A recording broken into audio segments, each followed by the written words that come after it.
घरे रहनी तो सब लोग एक ही को बात कहत रहे कि तू खाली घरे में घुसल रह, बेजो ना बाहर कुछ रुपया कमा के लेके आ।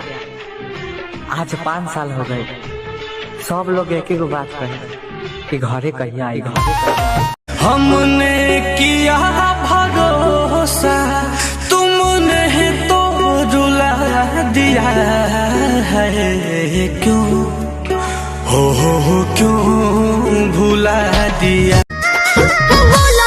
बात काहे तू बढ़ के तोरा के घुमाई किला पाना में हर के। अच्छा अरे चलो नहीं यार तो छपरे ये उम्र बा प्यार करे के, डर बा कौने बात के। मिलल बा मौका मकैया में चल हर मुलाकात।